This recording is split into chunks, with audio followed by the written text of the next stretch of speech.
Good morning everyone. आज के इस वीडियो में हम लोग MS एक्सेल सीखने जा रहे हैं। तो सबसे पहले हम लोग सीखते हैं कि MS एक्सेल को ओपन कैसे किया जाता है। तो ओपन करने का दो तरीका है। सबसे पहला तरीका जो है उसमें आप स्टार्ट बटन को प्रेस कीजिए और यहाँ पे सर्च बॉक्स में आप एक्सेल टाइप कीजिए। एक्सेल टाइप करने के बाद आपको एक लोगो एक्सेल का मिलेगा, उस पर डबल क्लिक कीजिए और इस तरह से आप माइक्रोसॉफ्ट एक्सेल ओपन कर सकते हैं। दूसरा जो तरीका है उसके लिए आपको विंडोज़ प्लस R की प्रेस करना होगा और इसके अंदर आप एक्सेल टाइप कीजिए और ओके प्रेस कीजिए। तो दोनों में से किसी तरीके को आप इस्तेमाल कर सकते हैं। तो चलिए मैं आपको नॉर्मल वे जो कि पहले इस्तेमाल किया था उसके हेल्प से आपको एक्सेल ओपन करता हूँ, फिर आगे की बातें आपको बताता हूँ।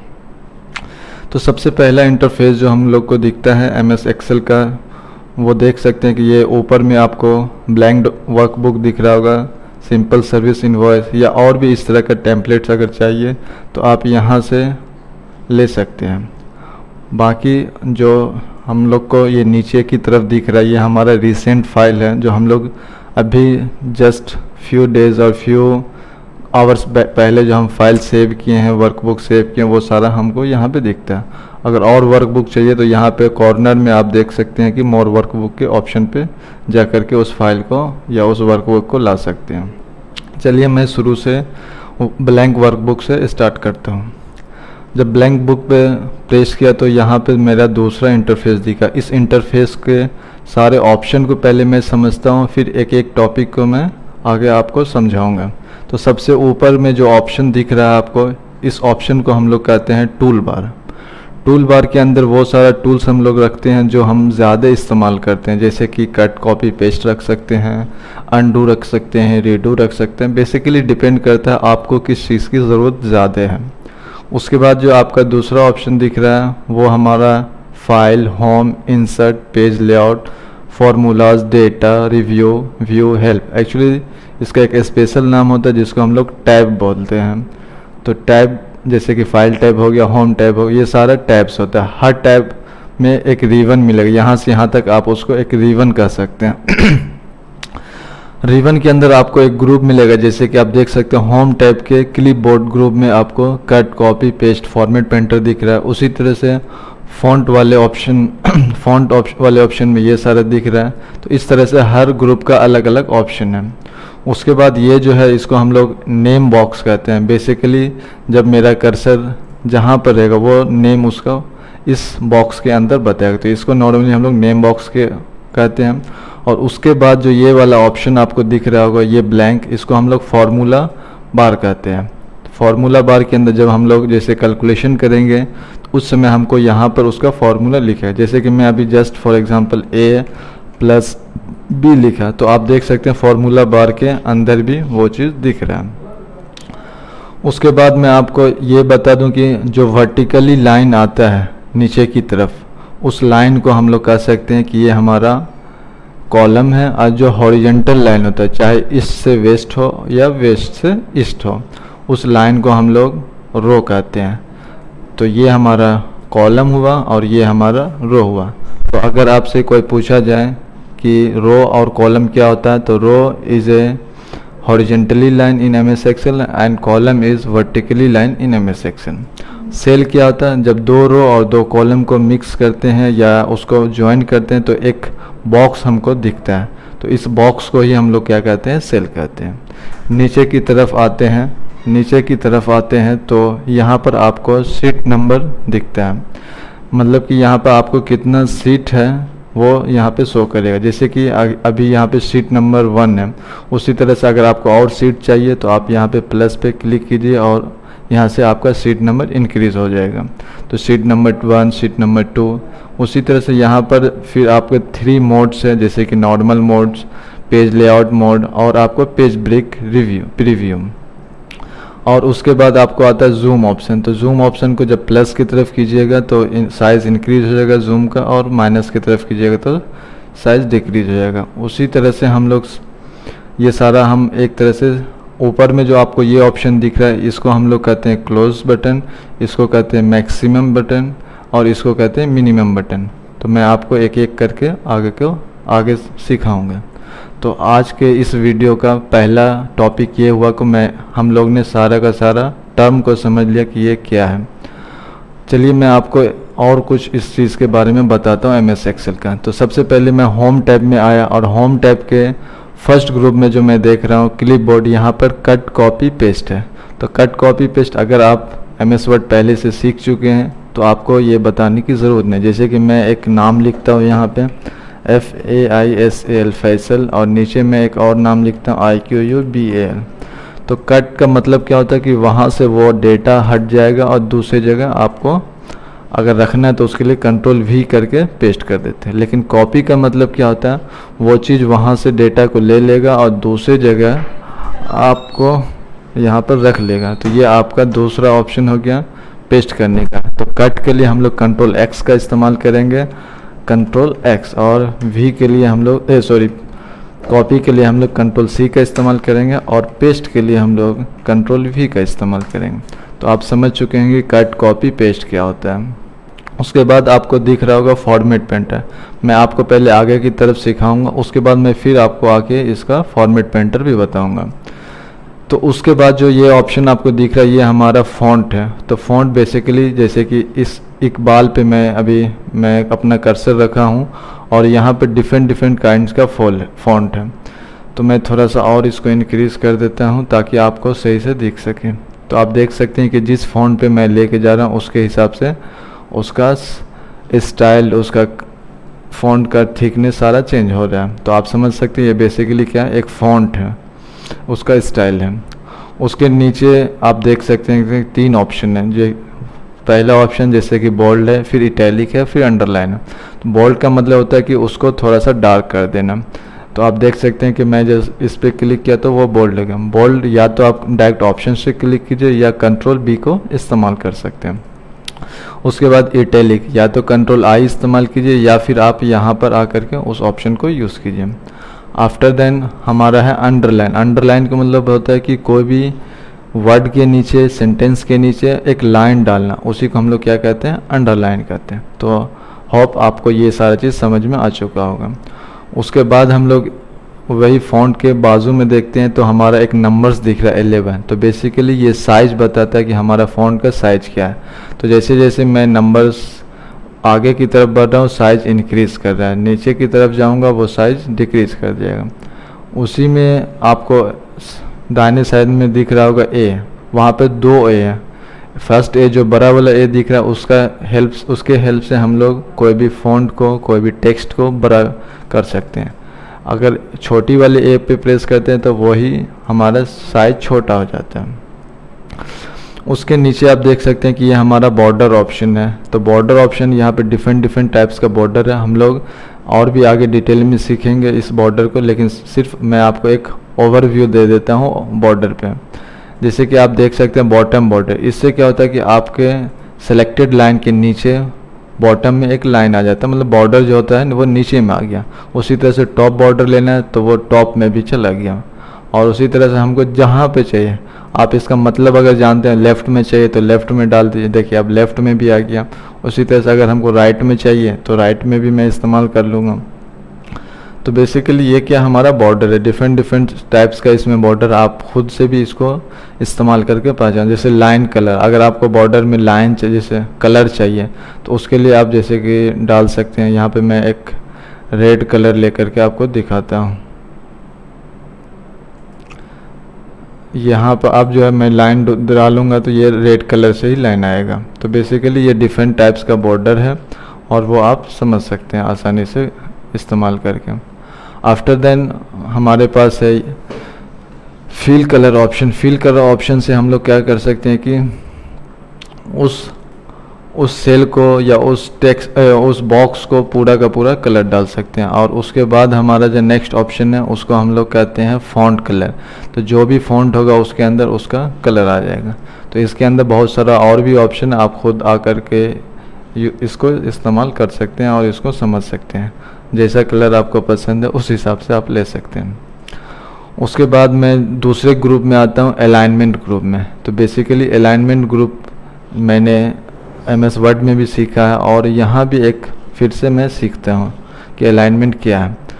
तो अलाइनमेंट जैसे कि आप नीचे की तरफ जब आइएगा तो यहाँ पर आपको फर्स्ट अलाइनमेंट जो दिख रहा है वो लेफ़्ट अलाइनमेंट है, फिर राइट अलाइनमेंट है, सॉरी सेंटर है, फिर राइट अलाइनमेंट है। तो इसका शॉर्टकट की भी है या आप इसको डायरेक्ट ऑप्शन से भी इस्तेमाल कर सकते हैं। मैं आपको वीडियो के लास्ट में एक एक्स्ट्रा वीडियो बनाऊंगा जो कि आपको सारा शॉर्टकट की एमएस एक्सेल का उसमें बताऊंगा। तो सबसे पहले मैं अलाइनमेंट का इस्तेमाल करता हूं। तो आप देख सकते हैं सेंटर अलाइनमेंट से हम लोग सेंटर की तरफ आ गए। ये हमारा राइट अलाइनमेंट है तो मैं राइट की तरफ आ गया, ये हमारा लेफ़्ट अलाइनमेंट है तो लेफ़्ट की तरफ आ गया। तो बेसिकली वो क्या है कि बता रहा है कि किस साइड वो होना चाहिए। उसके बाद ये हमारा है टॉप, बॉटम और सेंटर अलाइनमेंट। अगर आपको ऊपर की तरफ चाहिए, जैसे कि मैं एक थोड़ी सी बात मान लो, इसको मैं थोड़ा सा सेलेक्ट करके अभी मैं आपको बताऊंगा कि ये कैसे हुआ। पहले आप समझ लीजिए कि ये टॉप बॉटम का क्या किस्सा है। तो आप देख सकते हैं कि इस पे रखने के बाद, ये वाले ऑप्शन पे रखने के बाद मिडिल में आ गया। इस पे मैं जब रखूँगा तो वही टॉप में चला जाएगा और इसमें जब मैं रखूँगा तो ये हमारा बॉटम अलाइनमेंट हो जाता है। तो ये हमारा अलाइनमेंट का था। उसके बाद यहाँ से हम लोग इंडेंट डिक्रीज़ कर सकते हैं, इंडेंट इंक्रीज़ कर सकते, डिक्रीज़ इंक्रीज़ बोथ यहाँ से हो सकता है। उसके बाद यहाँ पर आपको है ओरिएंटेशन। ओरिएंटेशन जैसे कि अभी टेक्स्ट जो है हॉरिजॉन्टली दिख रहा है, तो अगर आप इसको वर्टिकली करना चाहते हैं या कुछ एंगल पे डालना चाहते हैं तो यहाँ से आप उसको कर सकते हैं। अब देखिए यहाँ पर क्या हुआ, HI जो है ऊपर से नीचे की तरफ आ गया। उसी तरह से अगर आपके पास ज़्यादा टेक्स्ट है, जैसे कि मैं यहाँ पर फैसल लिखा हूँ और इसको मैं ट्राई करता हूँ रोटेट टेक्स्ट अप, तो आप देख सकते हैं टेक्स्ट अप में चला गया। उसी तरह से मैं रोटेट टेक्स्ट डाउन तो नीचे की तरफ आ गया। तो ये डिफरेंट ये जैसे क्लॉक वाइज में आ गया। उसी तरह से एंटी क्लॉक वाइज में भी या काउंटर क्लॉक वाइज में भी कर सकते हैं। तो ये आप एक एक ऑप्शन को इस्तेमाल कीजिए और फिर उसको समझ सकते हैं आप खुद से भी इसको। उसके बाद हमारा आता है सबसे ज़्यादा इम्पोर्टेंट, जिसको हम लोग कहते हैं रैप टेक्स्ट। रैप टेक्स्ट से क्या होता है कि जैसे मैं अभी यहाँ पे एक चीज़ आपको दिखाता हूँ, फैसल के बाद लिखता हूँ यहाँ पर, तो आप देख सकते हैं कि ये क्या हो रहा है कि ये हमारा सेल के बाहर भी जा रहा है। एक्चुअली हम अगर सेल से ज़्यादा कंटेंट लिख रहे हैं तो वो अपने आप को एडजस्ट नहीं कर रहा, वो बाहर की तरफ जा रहा है। लेकिन मैं एक बार क्या करता हूँ, पहले रैप टेक्स्ट जो कि आप देख सकते हैं, इसको पहले मैं ऑन करता हूँ। अब मैं क्या करता हूँ, इसमें फैसल के बाद लिखता हूँ और फिर आप देखिएगा कि ये जो है सेल का जो विड्थ है उसके ही अंदर आ गया, ये कभी ज़्यादा नहीं लेगा। तो बेसिकली इससे फ़ायदा क्या होता है कि हमारा सेल का विड्थ में डिक्रीज़ इंक्रीज़ करने का कोई ज़रूरत नहीं पड़ता। चलिए मैं आपको नेक्स्ट पॉइंट बताता हूँ जिसको हम लोग कहते हैं मर्ज।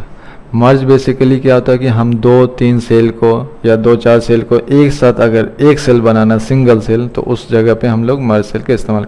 जैसे अभी क्या है कि ये सेल अलग है और ये सेल अलग है, अगर इसमें लिखना है तो मैं अलग से लिखूंगा और इसमें लिखना है तो मैं अलग से लिखूँगा। लेकिन अगर मैं दोनों को सिलेक्ट करके और मर्ज कर देता हूँ तो आप देख सकते हैं कि ये 2 सेल जो अब सिंगल सेल बन गया। अब जो भी यहाँ पे लिखूँगा वो सिंगल सेल के अंदर ही आएगा, ऊपर या नीचे हम लोग वो तो अलाइनमेंट के हेल्प से कर सकते हैं। उसके बाद मर्ज सेल हो गया। मर्ज अगर अनमर्ज करना है आपको तो यहाँ पर आकर के फिर से अनमर्ज कर सकते हैं। तो आप देख सकते हैं फिर से वो सिंगल सेल जो 2 सेल में कन्वर्ट हो गया। उसके बाद यहाँ पर आपको एक ऑप्शन दिख रहा होगा करेंसी, नंबर्स, अकाउंटिंग, सॉर्ट। ये सारा ऑप्शन मैं आगे आपको बताऊंगा जब मैं फॉर्मूला बताऊंगा उस टाइम पे। यहाँ पर जो भी है नंबर्स, डॉलर का साइन है या आपको बहुत सारे करेंसी का है, जैसे यूरो है, चाइनीज़ है, इंग्लिश है, तो ये बेसिकली ये सब मैं आपको बताऊंगा जब फार्मूला के अंदर आऊँगा। मैं नेक्स्ट ऑप्शन पे आता हूँ आपको, जिसको हम लोग कहते हैं कंडीशनल फॉर्मेटिंग। ये भी मैं आपको बताऊंगा बाद में, लेकिन थोड़ा सा ओवरव्यू दे देता हूँ कि ये एक्चुअली क्या होता है। कंडीशनल फॉर्मेटिंग में हम लोग कंडीशन डाल देते हैं कि हमको इस तरह का चाहिए या हमको ये पता है। जैसे मैं आपको एक छोटा सा एक ओवरव्यू देना चाहता हूँ कि मुझे ये पता करना है कि इसमें से बड़ा 3 नंबर कौन सा है। जैसे कि आप देख सकते हैं 19, 15 और 14। अगर मैं इसको 14 की जगह 144 कर देता हूँ तो मुझे पता है कि ये 3 नंबर जो नीचे से ये बड़ा नंबर है, तो उसी को अगर पता करना है, यहाँ पे तो आपको 5-6 नंबर दिया हूँ, लेकिन अगर बाकी आपको डेटा में हज़ारों लाखों में रहे तो उस समय आप क्या कर सकते हैं, अगर आपको पता करना है कि टॉप 3 या टॉप 5 कौन सा नंबर या टॉप 100 में कौन सा है, तो आप यहाँ पर आकर के इसका इस्तेमाल कर सकते। जैसे यहाँ पे आप देख सकते हैं टॉप 10, तो टॉप 10 हमको नहीं लेना, हमको सिर्फ 3 पता करना है, तो टॉप 3 लेंगे और उसके बाद इसको ओके कर देंगे। तो आप देख सकते हैं इस 5 में से जो 3 नंबर बड़ा है उसी का ये रंग बदल दिया या कलर चेंज कर दिया। तो मैं ये आपको सारी डिटेल में बताऊंगा, अभी सिर्फ इंट्रोडक्शन है MS एक्सेल का, तो मैं सिर्फ होम टाइप का जो इम्पोर्टेंट है जो आपको मैं फिर नहीं बता पाऊंगा, इसीलिए मैं अभी उसको पहले सॉल्व कर रहा हूँ।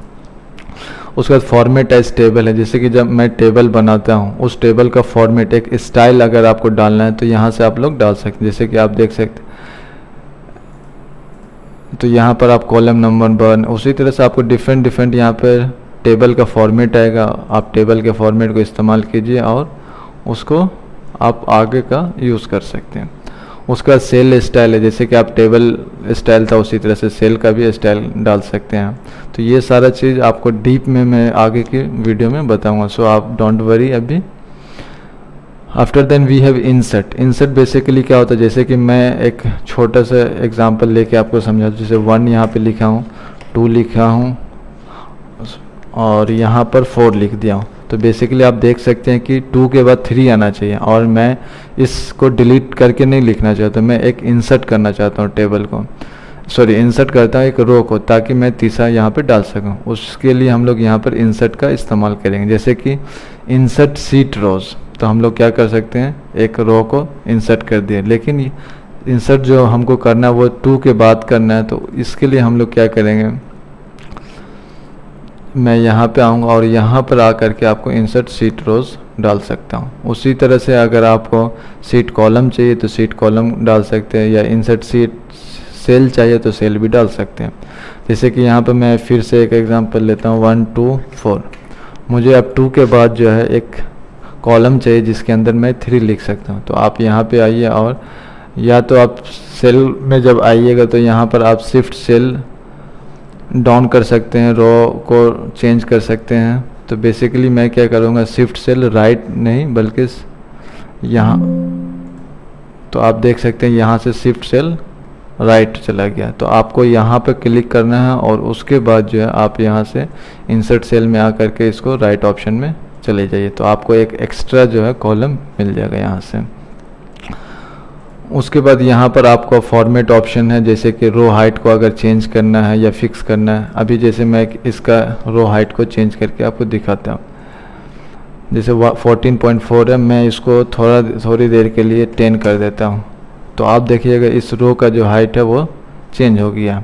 उसी तरह से यहाँ पे और भी ऑप्शंस हैं, जैसे कि ऑटो फिट रो हाइट, मतलब कि जितना बड़ा उसमें टेक्स्ट आएगा उसके हिसाब से अगर आपको चेंज करना है तो वो वहाँ पे आपको ऑटो फिट रो हाइट लेना होगा। उसी तरह से कॉलम विड्थ अगर चेंज करना है, ऑटो फिट कॉलम विड्थ अगर आपको दिखाना है कॉलम या नहीं दिखाना, उसके लिए यहाँ पे इस्तेमाल कर सकते हैं। सीट का नाम अगर बदलना चाहते हैं, जैसे कि यहाँ पे सीट नंबर 2 है, सीट नंबर 1 है, तो अगर नाम चेंज करने के लिए या तो आप राइट क्लिक करके यहाँ से भी आप ऑप्शन ला सकते हैं, जैसे कि रीनेम है ना, तो रीनेम में आकर के मैं यहाँ पर चेंज कर सकता हूँ। जैसे कि मैं लिख देता हूँ फैसल, तो यहाँ से अभी आप चेंज कर सकते हैं। अदरवाइज़ आपको फॉर्मेट ऑप्शन के अंदर भी वो चीज़ दिखेगा। मूव कर सकते हैं, प्रोटेक्ट कर सकते हैं, या तो आप लॉक लगाना चाहते हैं तो आप लॉक लगा सकते हैं, सेल को भी लॉक कर सकते हैं। तो ये सारा मैं ऑप्शन एक बार फिर से बाद में आपको बता दूंगा। मैं आगे की तरफ बढ़ता हूँ और आप देख सकते हैं कि ऑटो सम में आपको दिख रहा है 5 ऑप्शन, सम, एवरेज, काउंट नंबर, मैक्स और मीन। तो मैं आपको एक एक करके सारा ऑप्शन बताता हूँ। सम पहले मैं बताऊँगा, उसके बाद मैं एवरेज बताऊँगा, उसके बाद मैं आगे की तरफ आऊँगा और यहाँ पे काउंट नंबर्स में बताऊँगा आपको। काउंट नंबर्स यहाँ पे आपको बताऊँगा। उसके बाद आपके पास मैक्स है, मीन है। तो ये सारा ऑप्शन मैं आपको एक एक एग्जांपल लेकर के बताता हूँ अभी। जैसे कि अगर सम करना है, जैसे 10, 20 और 30, ये सारे को सम अगर करना है तो मैं क्या करूँगा, equals to SUM option click करके और उसके बाद सारे को सिलेक्ट कर लूँगा और यहाँ से आप देख सकते हैं कि ये सम हो चुका है। बेसिकली यहाँ पे 59 आएगा और उसके बाद आपको सम होकर दिखा है। उसी तरह से एवरेज अगर निकलना है 10-20 का, तो या तो आप यहाँ डायरेक्ट ऑटो सम ऑप्शन पे आइए और एवरेज को क्लिक कर दीजिए और एंटर प्रेस कर दीजिए, तो ये एवरेज बता देगा। जैसे यहाँ पे अभी आप देख सकते हैं कि 3 नंबर्स मैंने लिखा है 1 2 3। उसी तरह से आपको अगर ज़्यादा भी नंबर है तो यहाँ से आप काउंट नंबर इस्तेमाल करके उसका रिज़ल्ट पता कर सकते हैं। जैसे यहाँ पे आपको रिज़ल्ट में आ गया 3, तो काउंट नंबर क्या बताता है कि कितने सेल में नंबर्स लिखा हुआ। अब जैसे मैं यहाँ पे 10 12 और 9 3 नंबर्स लिखा हुआ और मुझे पता करना कि इस तीनों में से कौन सा नंबर बड़ा है, तो उसके लिए मैं क्या करूँगा, ऑटो सम पे आऊँगा और मैक्स वाले ऑप्शन को क्लिक करके एंटर प्रेस कर दूँगा। तो आपको ये बता देगा कि ये आपका जो 12 है वो ये 3 नंबर में से बड़ा है। उसी तरह से अगर मुझे लोएस्ट पता करना है कि सबसे कम कौन सा है, तो मैं वो भी इस्तेमाल कर सकता हूँ। जैसे कि मैं सेम ऑटो सम ऑप्शन पे आऊँगा, उसके बाद मिनिमम का ऑप्शन क्लिक करके इसको ऑटो सम पे ले लिया। तो आप देख सकते हैं जोड़ने के लिए, सम करने के लिए, एवरेज के लिए, काउंट, मैक्स, मीन, ये सारा ऑप्शन आपको ऑटो सम में दिखता है। अब मैं एक इम्पॉर्टेंट चीज़ आपको बताने जा रहा हूँ, इसको थोड़ा सा अच्छे से देखिए। जैसे कि डाउन, राइट, अप, लेफ्ट, अगर हमको कोई भी चीज़ को फिल करना है, फिल करना मतलब कि अगर आप चाहते हैं कि यहाँ 1 से लिख करके आपको 10 नंबर आगे की तरफ दिख जाए बिना लिखे हुए, तो आप कहाँ पे आइएगा, फिल ऑप्शन पे आइएगा और सीरीज़ पे आ करके यहाँ कॉलम में या रो में जैसा आपको चाहिए। जैसे मैं अभी पहले आपको कॉलम में दिखाता हूँ। कॉलम में देख क्या होगा कि इस कॉलम के अंदर ही 10 नंबर तक दिख गया। उसी तरह से आपको अगर रो में 15 नंबर तक लिखा होना चाहिए, तो 15 नंबर तक लिखा होने के लिए आप क्या कर सकते हैं, सीरीज़ में आइए और यहाँ पर रोज़ पे रहने दीजिए और यहाँ पर 15 क्लिक कीजिए। तो आप देख सकते हैं कि 1 से लेकर के ये 15 तक आपको लेके चला जाएगा। तो ये हमारा होता है फिल ऑप्शन। उसी तरह से यहाँ पे फिल डाउन भी है, फिल राइट भी है, फिल अप भी है। जैसे अगर आपको कोई भी चीज़ ऊपर लिखा हुआ और नीचे भी वही चीज़ लिखना है, तो आप फिल डाउन ऑप्शन को क्लिक कीजिए यहाँ से, तो आप देख सकते हैं वही चीज़ आ गया आपके पास। अगर आपको लेफ़्ट में चाहिए या राइट में चाहिए तो कंट्रोल R का इस्तेमाल कीजिए, या तो आप शॉर्टकट की इस्तेमाल कीजिए या फिर डायरेक्ट ऑप्शन को क्लिक कीजिए। जैसे कि यहाँ पे मुझे ये 13 यहाँ पे लिखा होना चाहिए, तो इसके ये 13 के लेफ़्ट में ये बॉक्स है या सेल है, तो मैं क्या करूँगा, लेफ़्ट का इस्तेमाल करूँगा और वो चीज़ यहाँ पर आ जाएगा। उसी तरह से जो डाउन में लिखा हुआ वो चीज़ चाहिए आपको, तो उसके लिए आप क्या कीजिए कि ये डाउन सॉरी अप का ऑप्शन को क्लिक कीजिए। तो ये सारा ऑप्शंस है जो जिसके हेल्प से आप बिना टाइप किए हुए भी वो डेटा को फिलअप कर सकते हैं। एक आता फ्लैश फिल, जो कि मैं आगे की वीडियो में आपको बताऊंगा। शॉर्ट फिल्टर, फाइंड सेल, ये सारा भी मैं आगे की वीडियो में आपको बताऊंगा। सो आज के लिए इतना ही। Thank you very much.